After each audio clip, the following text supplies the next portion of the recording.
Hi, this is John from the University Skills Academy. We're here to talk about resilience training and first lecture, the importance of stress. So, here's what we're going to cover today. It's what is stress, why we have it, how we use it, how not to use it, and good stress and bad stress. Okay, so what is stress? Stress is basically hormone and physiological response to a threat or a perceived threat, and we've acquired this over millennia as part of our human makeup. So let's give an example of what stress is, or rather why we have it. Okay, let's take an animal example and then explain how that affects us as humans.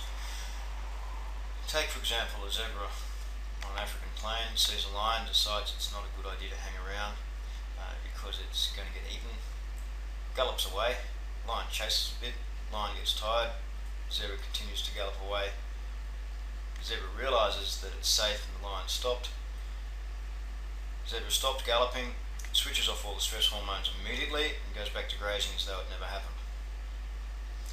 Okay, you humans can't just switch that hormone response off, that adrenaline burst off. And in fact, being humans, because we can intellectualize and think things through, we can induce that stress response of adrenaline from an imagined source.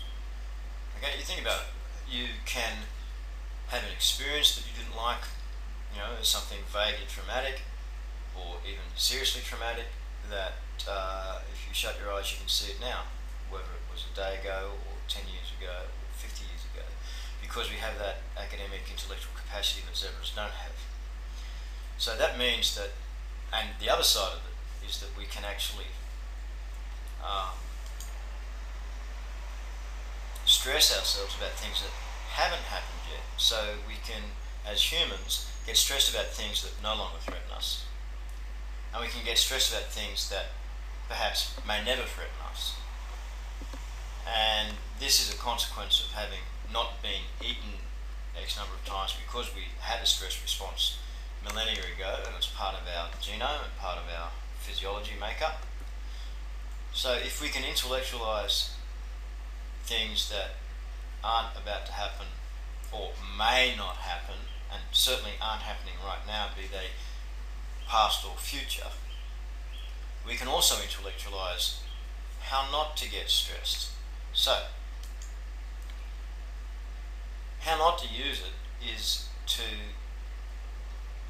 be stressed over things that have happened in the past, because they've happened, there's nothing you can do about it. It's possible to get stressed about stuff that may never happen, like being frightened of zombies or Frankenstein. Frankenstein I'm going to mention later. Rather Frankenstein's monster, should I say. Sorry, Mary Shelley. The other side of it is, if we're never stressed at all, we might never get out of bed. Now, there's limits of stress. Okay, stress in the extreme will cause all sorts of health problems at the upper end of it, and stress in the extreme of it and never happening will mean that you'll never get out of bed and never do anything. So stress can be good if we use it to motivate ourselves and control our timelines and that sort of thing. Stress can be bad if we are always stressed about things that might never happen, because certain amounts of stress in the wrong place at the wrong time will actually decrease our ability to function and problem solve and resolve the point of stress anyhow. So we need to keep it under control. We need to be in control of our own lives, as it were. So stress is a hormonal response to a real or perceived danger, past, present, future, and it's not all good, it's not all bad. It comes back to how we respond to that, and we'll talk more about how we should respond to stress in the next few lectures. This has been John from University Skills Academy and skillslearning.net, so thanks for your time, and we'll see you in the next lecture.